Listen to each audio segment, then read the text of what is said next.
అందరికీ నమస్కారం అండి. నేను మీ స్వర్ణ. Welcome back to our channel. ఈరోజు ఈ వీడియోలో వరలక్ష్మి వ్రతం రోజున అలాగే శ్రావణ మాసంలో శ్రావణ శుక్రవారాలలో ముత్తైదువులకి తాంబూలాన్ని లేదా దీన్నే వాయనమని కూడా అంటారండి. ఏ విధంగా ఇవ్వాలి, ఇందులో ఏమేమి వస్తువులను ఉంచి ఇవ్వాలి, ఎటువంటి పద్ధతులను పాటించాలి, చేయకూడని పొరపాట్లు ఏమిటి, ఇలాంటి అన్ని విషయాల గురించి కూడా ఈరోజు ఈ వీడియోలో వివరంగా తెలుసుకుందామండి. అంతకన్నా ముందు మొదటిసారిగా ఎవరైనా మన ఛానల్ని చూస్తున్నట్లయితే ప్లీజ్ తప్పకుండా సబ్స్క్రైబ్ చేసుకోండి. పక్కనే ఉన్న బెల్ ఐకాన్ని కూడా క్లిక్ చేసుకోండి. ఇంకా ఆలస్యం చేయకుండా వీడియోలోకి అయితే వెళ్ళిపోదాము. శ్రావణ మాసంలో తాంబూలం ఇచ్చేటప్పుడు ఇచ్చిన వారికి అలాగే తీసుకున్న వారికి పూర్తి ఫలితం కలగాలంటే కొన్ని నియమాలని తప్పనిసరిగా పాటించాలి అని పండితులైతే చెప్తున్నారండి. మరి ఆ నియమాలు ఏమిటి, ఆ పద్ధతులు ఏమిటో ఇప్పుడు తెలుసుకుందాము. శ్రావణ మాసంలో తాంబూలం ఇచ్చేటప్పుడు పూర్తి ఫలితం రావాలంటే తాంబూలం ఇచ్చే విధి విధానంలో మనము ఎంతగా ఎదుటివారి శ్రేయస్సును కోరుకుంటున్నామో అర్థమవుతుందట. అసలు తాంబూలం ఎలా ఇవ్వాలి? నోములు, పూజలు, వ్రతాల సమయంలో తాంబూలం ఇచ్చేందుకు కావలసిన అన్ని వస్తువులను అయితే అందరూ తెచ్చుకుంటూ ఉంటారండి. కానీ ఇచ్చే పద్ధతిని మాత్రం కొందరు సరిగ్గా పాటించరు. మరి తాంబూలం ఇచ్చే పద్ధతి ఏమిటో ఇప్పుడు తెలుసుకుందాము. ముందుగా 2 కానీ అంతకన్నా ఎక్కువ కానీ తమలపాకుల్ని తీసుకోవాలి. అవి శుభ్రంగా తాజాగా ఉన్న ఆకులై ఉండాలి. ఆకు తొడిమలు మన వైపు ఉండేలా చూసుకోవాలి. ఆకులో వేసే వక్క కూడా ఒకటి ఉండకూడదండి. 2 వక్కల్ని ఖచ్చితంగా పెట్టాలి.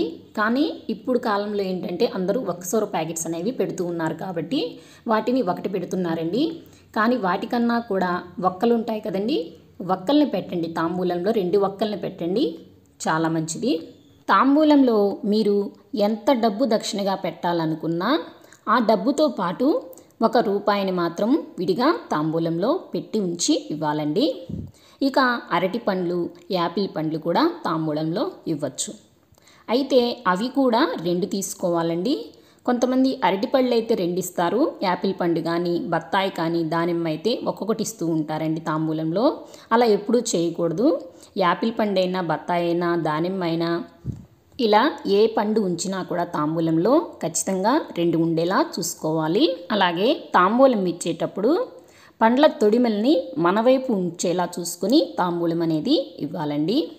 ఇంకా పసుపు, కుంకుమ, పువ్వులు, జాకెట్ ముక్కను కూడా ఒక జాకెట్ ముక్కను పెడుతూ ఉంటారండి. 2 జాకెట్ ముక్కలు పెడితే మంచిది. ఇవన్నీ కూడా వాటితో పాటు చేర్చుకోవాలి. ఇలా తాంబూలానికి ఇవ్వాల్సినవన్నీ సిద్ధం చేసుకోవాలి. ఇక ముత్తైదువుకి తాంబూలం ఇచ్చే ముందు వారిని కూర్చోబెట్టి ముత్తైదు కాళ్ళకి ముందుగా పసుపు రాయాలండి. ఆ పసుపు నేలకు అంటుకోకుండా క్లాత్ కానీ లేదా మ్యాట్ మీద కానీ వారి పాదాలను ఉంచి పసుపు అనేది రాయాలి. మెడకు గంధం రాసి ముత్తైదువుకు కుంకుమ బొట్టు పెట్టి తాంబూలం అనేది ఇవ్వాలి. తరువాత తాంబూలం తీసుకున్నవారు ఇచ్చిన వారికి కుంకుమ బొట్టు అనేది పెడతారు. తాంబూలం ఇచ్చేవారు ఇస్తినమ్మ వాయనమని చెప్పాలి. తీసుకునేవారు పుచ్చుకుంటినమ్మ వాయనమని చెప్పాలి. ఇలా వాయనం ఇచ్చాక వారి చేతులకి అక్షంతలను ఇచ్చి వారి పాదాలను నమస్కరించి ఆశీస్సులు అనేవి అందుకోవాలి.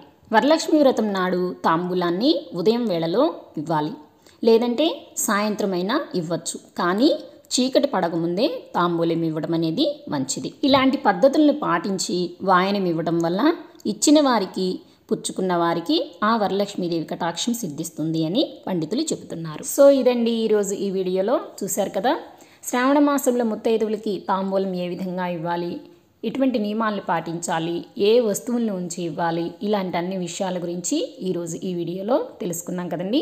ఈ వీడియో మీకు నచ్చింది, యూజ్ అయిందని అనుకుంటున్నానండి. అనుకునేవారు తప్పకుండా ఒక లైక్ చేయండి, మీకు తెలిసిన వారికి షేర్ చేయండి. ఇలాంటి మరెన్నో మంచి మంచి వీడియోస్ కోసం మన ఛానల్ని సబ్స్క్రైబ్ చేసుకోండి. పక్కనే ఉన్న బెల్ ఐకాన్ని కూడా క్లిక్ చేసుకోండి. మరొక మంచి వీడియోతో మళ్ళీ కలుసుకుందాము. మరి thank you for watching my video.